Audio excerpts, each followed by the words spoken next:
કેમ છો બધા મજામાં? આજે હું તમારા માટે લઈને આવી છું યુનિક સબ્જી જે રેસ્ટોરન્ટમાં મળે છે.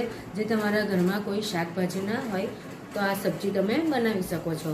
તો એના માટે શું સામગ્રી જોઈશે હું તમને જણાવી દઉં. તો એના માટે જોઈશે ફ્રેન્ડ્સ, આપણે ટમેટાની અત્યારે મેં 3 ટમેટાની પ્યુરી લીધી છે, જે મિક્સરમાં મેં ગ્રાઇન્ડ કરી લીધી છે.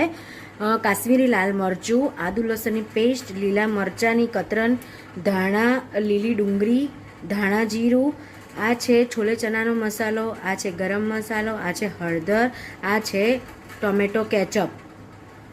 તો ફ્રેન્ડ્સ, આટલી સામગ્રી આપણે સબ્જી બનાવવા માટે જોઈશે. તો ટામેટાની પ્યુરી લઈશું આપણે એક બાઉલમાં.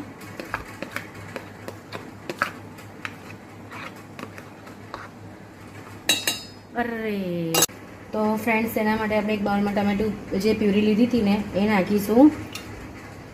અંદર ગરમ મસાલો એડ કરીશું, હલ્દી પાવડર એડ કરીશું, ધાણા જીરું એડ કરીશું, છોલે ચણા જે મસાલો છે ને એ આનાથી ટેસ્ટ ફ્રેન્ડ્સ છે ને બહુ જ ફાઇન આવશે. કાશ્મીરી લાલ મરચું, આ છે મીડિયમ મરચું વસંતનું, લીલા મરચાંની કતરન, લીલી ડુંગળી, આદુ લસણની પેસ્ટ અને ટોમેટો કેચઅપ. હવે ફ્રેન્ડ્સ, હું અંદર જે તમને સિક્રેટ વસ્તુ બતાવીશ ને ફ્રેન્ડ્સ, એ અંદર ઉમેરવાનું છે. એનાથી તમારી સબ્જી હોટલ જેવી બનશે. તો મેં લીધું છે અડધો બાઉલ દૂધ અને એની અંદર મેં 1 ચમચી મલાઈની નાખી છે. તે આની અંદર આપણે મિક્સ કરીશું ફ્રેન્ડ્સ, અને બરાબર આપણે મિક્સ કરી દેવાનું છે. જો ફ્રેન્ડ્સ, આવી રીતે આપણે બધું મિક્સ કરી દેવાનું છે કમ્પ્લીટ રીતે. તો હવે આપણે એક નોનસ્ટિક પેન લઈશું, તેમાં તેલ ઉમેરીશું. ફ્રેન્ડ્સ, 4-5 ચમચી જેવું ઉમેરવાનું છે. તેની અંદર આપણે જીરાનો વઘાર કરીશું. જીરું નાખીશું 1 ટીસ્પૂન.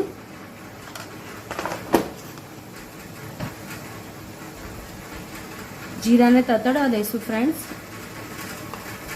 એની અંદર આપણે જે પેલી ગ્રેવી કરી હતી ને દૂધમાં નાખીને એ ઉમેરીશું.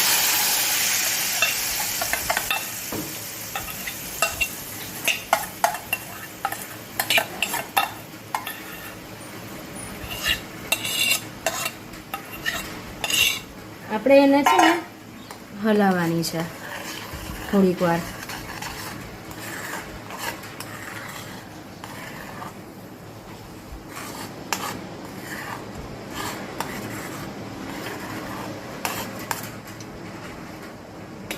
ફ્રેન્ડ્સ, આપણે એને 5 થી 7 મિનિટ થવા દઈશું ઢાંકણ ઢાંકીને.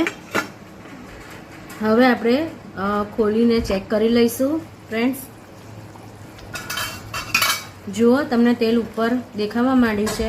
તો હવે આપણે અડધી વાડકી જેટલું પાણી નાખીશું. થોડીક વાર થવા દઈશું 2 જ મિનિટ સુધી ફ્રેન્ડ્સ. 1 થી 2 મિનિટ સુધી જ થવા દેવાનું છે ફ્રેન્ડ્સ. હવે જો તમે જુઓ છો થઈ ગયું છે. હવે આપણે લાસ્ટમાં મીઠું એડ કરીશું સ્વાદ પ્રમાણે. જુઓ, હવે આપણે સર્વ કરી દીધું છે. એની પર ધાણાનું ગાર્નિશિંગ કરીશું. તો ફ્રેન્ડ્સ, રેડી છે આપણું રેસ્ટોરન્ટ જેવું 10 મિનિટમાં બની જાય તેવી સબ્જી.